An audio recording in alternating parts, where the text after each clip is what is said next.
DLC legal news in knowledge channel की इस नई और विस्तृत चर्चा में सभी सुनने वालों का स्वागत है। आज का यह गहरा विश्लेषण विशेष रूप से कानून की पढ़ाई कर रहे विद्यार्थियों, प्रैक्टिस करने वाले वकीलों और उन सभी के लिए तैयार किया गया है जो हमारी न्याय प्रणाली को करीब से समझते हैं। जी, सभी श्रोताओं का स्वागत है।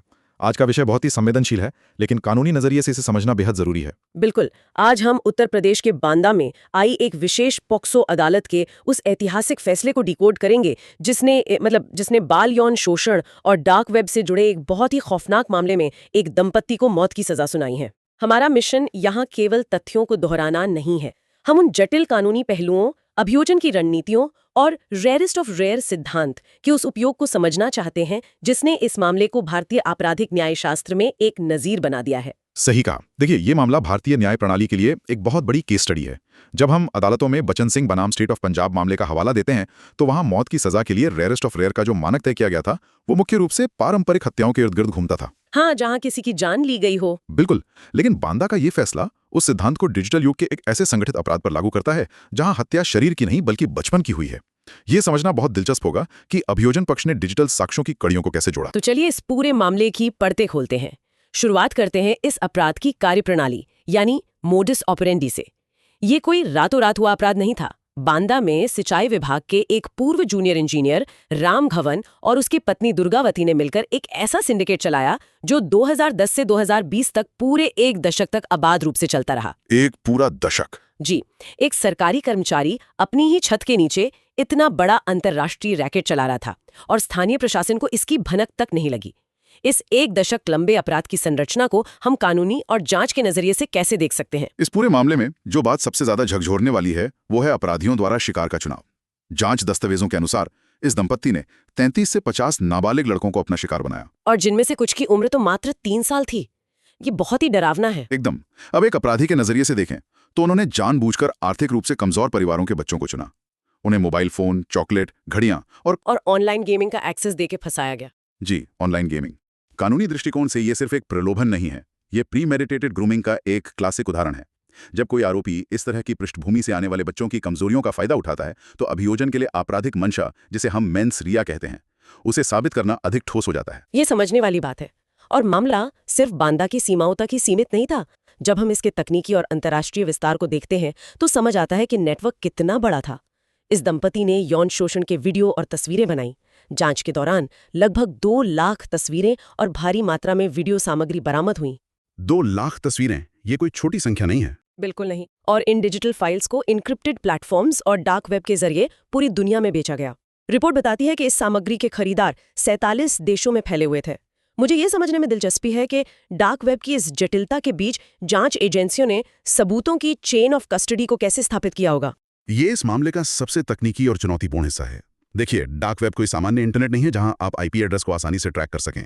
ये ओनियन राउटिंग जैसी तकनीकों का उपयोग करता है जो पहचान को पूरी तरह से गुप्त रखती हैं। इसीलिए स्थानीय पुलिस इसे नहीं पकड़ पाई। बिल्कुल। इसका भंडाफोड़ इंटरपोल की सतर्कता से हुआ। इंटरपोल ने ऑनलाइन बाल यौन शोषण सामग्री, जिसे कानूनी भाषा में CSAM कहा जाता है, उसकी बिक्री से जुड़े 3 विशेष मोबाइल नंबरों को ट्रैक किया और भारतीय जांच एजेंसियों को एक्शनेबल इंटेलिजेंस दी। और उसी सूचना के आधार पर 2020 में CBI ने छापा मारा था। हाँ, जहां तक चेन ऑफ कस्टडी की बात है तो CBI ने 8 mobile phones, laptop, pen drive और अन्य सामग्रियां बरामद की। भारतीय साक्ष्य अधिनियम की धारा 65B के तहत इलेक्ट्रॉनिक साक्ष्यों की स्वीकार्यता को साबित करने के लिए फोरेंसिक इमेजिंग और हैश वैल्यू का मिलान किया गया होगा, ताकि ये साबित हो सके कि डार्क वेब पर जो सामग्री बेची गई वो इन्हीं उपकरणों से उत्पन्न हुई थी। एकदम सही। तो ये जो डिजिटल फुटप्रिंट CBI के हाथ लगा, उसी ने इस मामले की पूरी कानूनी नींव तैयार की। ठीक है, आइए अब इसे विस्तार से समझते हैं। एक कानून के छात्र या वकील के लिए यह समझना बहुत अहम है कि सिर्फ सबूत मिलना काफी नहीं है, बल्कि उन्हें सही धाराओं के तहत अदालत में साबित करना होता है। जी, ड्राफ्टिंग और धाराओं का सही चुनाव ही केस जिताता है। बिल्कुल। अदालत ने किन विशिष्ट धाराओं के तहत इस मामले को देखा? मैंने पढ़ा है कि पोक्सो, IPC और IT एक्ट तीनों का एक बहुत ही सुगठित उपयोग किया गया है। इस मामले का जो आरोप पत्र है वो अपने आप में ड्राफ्टिंग का एक उत्कृष्ट उदाहरण है। पोक्सो एक्ट की बात करें तो अदालत ने मुख्य रूप से धारा 6 का संज्ञान लिया है जो गंभीर प्रवेशन यौन हमले को परिभाषित करती है। इसके साथ ही बाल पोर्नोग्राफी के उपयोग, भंडारण और प्रसार को अपराध मानने वाली धारा 13, 14 और 15 को लागू किया गया। लेकिन अभियोजन की असली जीत पोक्सो की धारा 5 की विभिन्न उपधाराओं को साबित करने में थी। धारा 5C, 5L, 5M और 5N का विशेष रूप से उल्लेख किया गया है। मैं चाहूंगी कि हम इन विशिष्ट उपधाराओं पर थोड़ी रोशनी डालें। इन्होंने अभियोजन पक्ष के मामले को इतना अभेदिक कैसे बना दिया? अगर हम इन धाराओं के विधायी इरादे को समझें तो तस्वीर साफ हो जाती है। धारा 5C का जो प्रयोग हुआ है वो इसलिए अहम है क्योंकि एक जूनियर इंजीनियर के तौर पर आरोपी के पास एक पोजीशन ऑफ ट्रस्ट या भरोसे का पद था। समाज और पीड़ित बच्चा उस पर विश्वास करते थे। बिल्कुल। धारा 5L बार बार यौन शोषण करने से संबंधित है, जो अभियोजन ने एक दशक के टाइमलाइन से साबित किया। धारा 5M तब लागू होती है जब शोषण के कारण बच्चे को गंभीर शारीरिक या मानसिक चोट पहुंचती है। और सबसे महत्वपूर्ण धारा 5N, जो ये स्थापित करती है कि ये अपराध किसी एक व्यक्ति ने क्षणिक आवेश में नहीं किया, बल्कि ये एक व्यवस्थित और संगठित अपराध था। जी, ये साबित करता है कि पति और पत्नी दोनों एक शेयर्ड इंटेंशन के तहत काम कर रहे थे। और यहीं पर मुझे लगता है कि आईपीसी की धारा 120B यानी आपराधिक साजिश का रोल सामने आता है। ये साबित करना कि पति और पत्नी दोनों एक दशक तक एक ही साजिश का हिस्सा थे, बिना किसी गवाह के, सिर्फ डिजिटल सबूतों के आधार पर, ये अभियोजन की एक बहुत बड़ी कामयाबी है। आपने बिल्कुल सही कानूनी बिंदु पकड़ा है। धारा 120B के तहत मीटिंग ऑफ माइंड साबित करना हमेशा से सबसे मुश्किल काम होता है। साथ ही अप्राकृतिक अपराधों के लिए आईपीसी की धारा 377 और इलेक्ट्रॉनिक रूप में CSAM के प्रसार के लिए IT एक्ट की धारा 67B भी लगाई गई। इस मामले में उन दोनों के बीच हुए वित्तीय लेनदेन, उपकरणों तक साझा पहुंच और डार्क वेब के खरीदारों के साथ किए गए संवाद ने इस साजिश को साबित किया। अब अगर हम बांदा के विशेष न्यायाधीश प्रदीप कुमार मिश्रा के फैसले के सबसे महत्वपूर्ण हिस्से पर आएं, रेयरेस्ट ऑफ रेयर का सिद्धांत। जी, ये देखना दिलचस्प है कि उन्होंने फांसी की सजा के लिए क्या तर्क दिए। न्यायपालिका का वह तर्क ही इस फैसले की आत्मा है। जज साहब ने स्पष्ट रूप से कहा कि इस अपराध की प्रकृति इतनी क्रूर है कि इसमें सुधार की कोई गुंजाइश नहीं है। No room for reformation. ये बहुत ही कड़ा बयान है। उन्होंने ये भी टिप्पणी की कि ऐसे कृत्य समाज की नैतिक नींव को हिला देते हैं। एक कानून के नजरिए से देखें तो केवल अपराध की अवधि ही नहीं, बल्कि पीड़ितों पर हुए प्रभाव ने अदालत को इस नतीजे पर पहुंचाया होगा। इस फैसले को रेयरेस्ट ऑफ रेयर बनाने में सबसे बड़ा आधार पीड़ितों की चिकित्सकीय और मनोवैज्ञानिक रिपोर्ट थी। सीबीआई अधिकारी के हवाले से जो तथ्य सामने आए हैं वो दहला देने वाले हैं। हाँ, मैंने रिपोर्ट में पढ़ा कि बच्चों को इतना गंभीर शारीरिक आघात पहुंचा कि कुछ की आंखों में भेंगापन आ गया। जी, जिसे स्क्विंट आई कहते हैं। उनके जननांगों में स्थायी चोटें आईं। अदालत ने माना कि यह महज यौन शोषण नहीं था, बल्कि बच्चों को एक कमोडिटी या वस्तु में बदल देने की एक व्यवस्थित प्रक्रिया थी। जब अपराध का तरीका इतना अमानवीय हो और वो इतने लंबे समय तक बिना किसी पश्चाताप के चलता रहे, तो अदालत के पास ये मानने के पर्याप्त कारण होते हैं कि अपराधियों के पुनर्वास की कोई संभावना नहीं बची है। बिल्कुल। सजा के अलावा अदालत ने पीड़ितों के पुनर्वास और न्याय के एक और अहम पहलू मुआवजे पर भी बहुत जोर दिया है। फैसले में राज्य सरकार को निर्देश दिया गया है कि वो प्रत्येक पीड़ित को 10 लाख रुपए का मुआवजा दे। यहाँ एक और दिलचस्प कानूनी आदेश है दोषियों की संपत्ति की जब्ती को लेकर।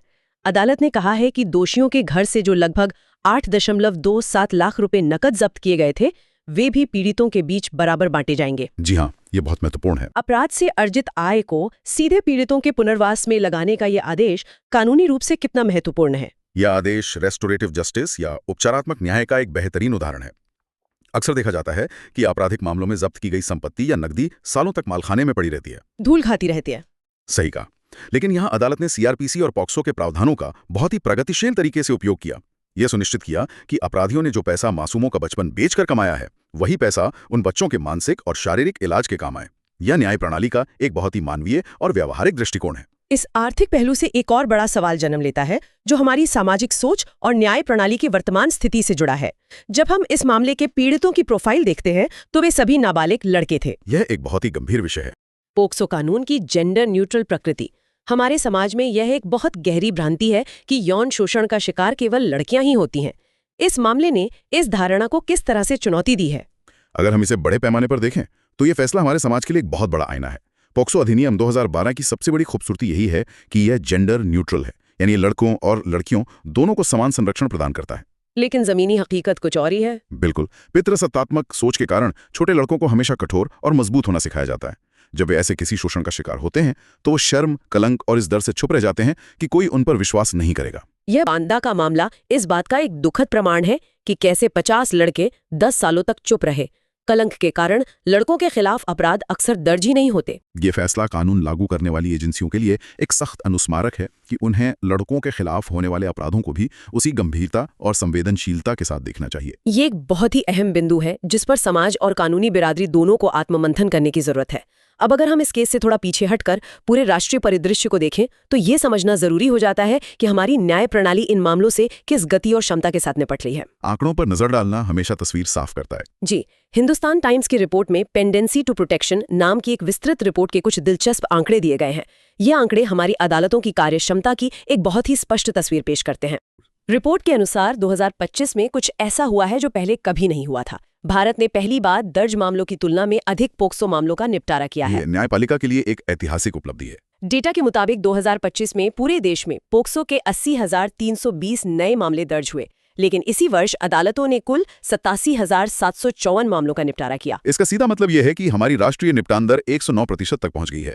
यानी पहली बार अदालतों ने नए आने वाले मामलों की तुलना में पुराने लंबित मामलों को ज्यादा तेजी से सुलझाया है। ये एक सकारात्मक संकेत है कि हमारी फास्ट ट्रैक अदालतें अब बैकलॉग को कम करने की दिशा में प्रभावी ढंग से काम कर रही हैं। लेकिन जैसा कि हर रिपोर्ट में होता है, इसका एक दूसरा पहलू भी है। हाँ, चुनौतियां अभी भी बनी हुई हैं। अगर राष्ट्रीय दर 109% है तो राज्य स्तर पर क्या स्थिति है? रिपोर्ट में उत्तर प्रदेश जैसे बड़े राज्यों को लेकर कुछ गंभीर चिंताएं जताई गई हैं। और वे चिंताएं बहुत जायज हैं। औसत आंकड़े अक्सर जमीनी असमानताओं को छुपा लेते हैं। रिपोर्ट स्पष्ट रूप से बताती है कि पूरे देश में 5 साल से अधिक समय से जो पोक्सो मामले लंबित पड़े हैं, उनमें से अकेले उत्तर प्रदेश की हिस्सेदारी 37% है। 37% एक ही राज्य में? यह एक बहुत ही खतरनाक स्थिति है। जब किसी बच्चे को न्याय के लिए 5 साल या उससे अधिक का इंतजार करना पड़ता है, तो वो केवल कानूनी देरी नहीं होती, वह उस बच्चे के मानसिक आघात का निरंतर विस्तार होता है। गवाह मुकर सकते हैं, सबूत कमजोर पड़ सकते हैं, और सबसे बड़ी बात, पीड़ित का न्याय प्रणाली से विश्वास उठ सकता है। इस विशाल बैकलॉग और देरी से निपटने के लिए रिपोर्ट में क्या समाधान सुझाए गए हैं? क्योंकि जब तक बुनियादी ढांचे में निवेश नहीं होगा, तब तक सिर्फ कानूनों को सख्त कर देने से बात नहीं बनेगी। रिपोर्ट में समस्या का एक बहुत ही व्यवहारिक और तकनीकी समाधान प्रस्तावित किया गया है। यह सिफारिश की गई है कि पूरे देश में 600 नए ई-पॉक्सो कोर्ट स्थापित किए जाएं। और इसके लिए बजट की भी बात की गई है। पूरी तरह से डिजिटाइज्ड कोर्ट रूम, जहां वल्नरेबल विटनेस डिपोजिशन कॉम्प्लेक्स हो, ताकि बच्चे को आरोपी का सामना ना करना पड़े और साक्ष्यों की रिकॉर्डिंग इलेक्ट्रॉनिक माध्यम से तेजी से हो सके। बिल्कुल। लक्ष्य ये रखा गया है कि देश भर में जो 2.6 लाख मामलों का एक विशाल बैकलॉग खड़ा है, उसे अगले 4 सालों के भीतर पूरी तरह से समाप्त कर दिया जा सके। तो कुल मिलाकर बांदा का ये फैसला और ये तमाम आंकड़े हमें एक ही दिशा में सोचने पर मजबूर करते हैं। ये फैसला बाल संरक्षण न्यायशास्त्र में एक मील का पत्थर है। ये सिर्फ राम भवन और दुर्गावती को दी गई एक सजा नहीं है। जी। ये डार्क वेब के उन गुमनाम अपराधियों और समाज में पोजीशन ऑफ ट्रस्ट पर बैठे उन सभी लोगों के लिए एक स्पष्ट संदेश है कि ऐसे अपराधों में कानून कोई रियायत नहीं बरतेगा। अभियोजन पक्ष ने जिस तरह से डिजिटल साक्ष्यों की कड़ियों को जोड़ा, वो अध्ययन का एक उत्कृष्ट विषय है। इसी बात के साथ हम DLC legal news and knowledge channel से जुड़े सभी कानून के विद्यार्थियों, वकीलों और श्रोताओं से एक अपील करना चाहेंगे। हम चाहेंगे कि श्रोता कमेंट सेक्शन में इस ऐतिहासिक फैसले पर अपने विचार साझा करें। इस केस में रेयरेस्ट ऑफ रेयर सिद्धांत के प्रयोग और पॉक्सो कानून के जेंडर न्यूट्रल दृष्टिकोण पर आपका कानूनी विश्लेषण क्या है, यह जरूर बताएं। हमें ये जानकर बेहद खुशी होगी कि कानूनी बिरादरी इस फैसले के दूरगामी प्रभावों को किस नजरिए से देखती है। और अंत में इस पूरी विस्तृत चर्चा को समेटते हुए मैं एक ऐसा विचार छोड़ना चाहूंगा जो सीधा इन सभी तथ्यों और स्रोतों से उपजता है। हम इस बात पर संतोष व्यक्त कर सकते हैं कि इंटरपोल की मदद से 2020 में यह सिंडिकेट पकड़ा गया और आज अदालत ने उन्हें सजा सुनाई है। लेकिन एक बहुत ही बेचैन करने वाला सवाल है, जब ये खौफनाक डार्क वेब सिंडिकेट बांदा जैसे छोटे शहर से पूरे 1 दशक तक अंतर्राष्ट्रीय स्तर पर बिना किसी स्थानीय जांच एजेंसी की नजर में आए चलता रहा, तो हमारी भविष्य की कानूनी और तकनीकी प्रणालियों को किस तरह से विकसित होना चाहिए? ये सोचने वाली बात है। हम ऐसी क्या व्यवस्था बना सकते हैं कि ये एन्क्रिप्टेड नेटवर्क अपराध होने के 10 साल बाद नहीं बल्कि उसकी शुरुआत में ही पकड़े जाएं? ये एक ऐसा सवाल है जिसका जवाब कानून निर्माताओं, साइबर विशेषज्ञों और न्यायपालिका को मिलकर खोजना होगा, ताकि भविष्य में किसी और बच्चे को 10 साल तक न्याय का इंतजार न करना पड़े। ये वाकई एक ऐसा विचारणीय प्रश्न है जो हमें लंबे समय तक सोचने पर मजबूर करेगा। बिल्कुल। इसी महत्वपूर्ण सवाल के साथ आज के इस सत्र को यहीं समाप्त करते हैं। कानूनी दुनिया की ऐसी ही गहन विवेचना और ज्ञानवर्धक विश्लेषण के लिए जुड़े रहें DLC legal news and knowledge channel के साथ। सुनते रहें, सीखते रहें और कानून की बारीकियों को समझते रहें। धन्यवाद।